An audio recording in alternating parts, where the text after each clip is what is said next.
വിഴിഞ്ഞം അന്താരാഷ്ട്ര തുറമുഖവുമായി ബന്ധപ്പെട്ട വിദേശ നിക്ഷേപ വിവാദത്തിൽ മുഖ്യമന്ത്രി വി.ഡി. സതീശന് പിന്തുണയുമായി മുസ്ലിം ലീഗ് മുഖപത്രം ചന്ദ്രികയുടെ എഡിറ്റോറിയൽ.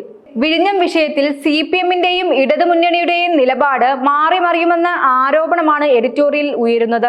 ഇടതുപക്ഷം പ്രതിപക്ഷമായിരുന്നപ്പോൾ വിഴിഞ്ഞം പദ്ധതിയെ കടൽക്കൊള്ള എന്ന് വിശേഷിപ്പിച്ചവരാണ് ഇന്ന് അതേ പദ്ധതിയെ സ്വന്തം സർക്കാരിന്റെ നേട്ടമായി അവതരിപ്പിക്കുന്നതെന്ന് എഡിറ്റോറിയൽ പരിഹസിക്കുന്നു. മുഖ്യമന്ത്രിയായിരുന്ന കാലത്ത് വിഴിഞ്ഞം പദ്ധതി സംസ്ഥാനത്തെ തൂക്കി വിൽക്കുന്നതാണെന്ന് ആരോപിച്ചിരുന്ന CPM പിന്നീട് അതിനെ ആയിരക്കണക്കിന് കോടിയുടെ അഴിമതിയായി ചിത്രീകരിച്ചുവെന്നും ചന്ദ്രിക ചൂണ്ടിക്കാട്ടുന്നു. എന്നാൽ ഭരണമാറ്റത്തിന് ശേഷം അധികാരത്തിലെത്തിയതോടെ അതേ പദ്ധതി സർക്കാരിന്റെ വലിയ നേട്ടമായി അവതരിപ്പിക്കുകയായിരുന്നുവെന്നാണ് എഡിറ്റോറിയലിലെ വിമർശം. അദാനി ഗ്രൂപ്പ് ആവശ്യപ്പെട്ട ഇളവുകളെല്ലാം അനുവദിച്ചു കൊടുത്തത് LDF സർക്കാരാണെന്നും ചന്ദ്രിക ആരോപിക്കുന്നു. പ്രതിപക്ഷത്തിരിക്കുമ്പോൾ എല്ലാ വികസന പദ്ധതികളെയും എതിർക്കുകയും അധികാരത്തിലെത്തിയ ശേഷം അതേ പദ്ധതികൾ നടപ്പിലാക്കുകയും ചെയ്യുന്നതാണ് CPM-ന്റെ പതിവ് ശൈലിയെന്നും എഡിറ്റോറിയൽ കുറ്റപ്പെടുത്തുന്നു. ഗെയിൻ പൈപ്പ് ലൈൻ, ദേശീയപാത വികസനം തുടങ്ങിയ വിഷയങ്ങളിലും സമാന നിലപാടാണ് സ്വീകരിച്ചതെന്ന് ചൂണ്ടിക്കാട്ടുന്നു.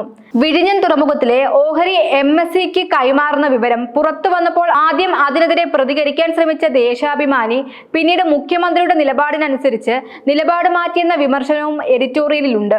മുഖ്യമന്ത്രി കൂടുതൽ വകുപ്പുകൾ കൈകാര്യം ചെയ്യുന്നതുമായി ബന്ധപ്പെട്ട പ്രതിപക്ഷ വിമർശനത്തിലും വി.ഡി. സതീശന്റെ നിലപാടിനെ ചന്ദ്രിക പിന്തുണയ്ക്കുന്നു.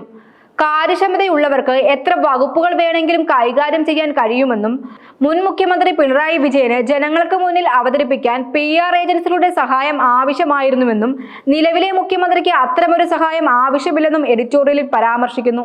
പിണറായി വിജയന്റെ ഭരണപ്രകടനം കണ്ട് സ്വന്തം പാർട്ടിയിലെ MLA-മാർക്ക് പോലും സഹതാപം തോന്നുന്ന സാഹചര്യമാണുള്ളതെന്നും ചന്ദ്രികയുടെ എഡിറ്റോറിയലിൽ പരിഹാസത്തോടെ വിമർശനം അവസാനിപ്പിക്കുന്നു.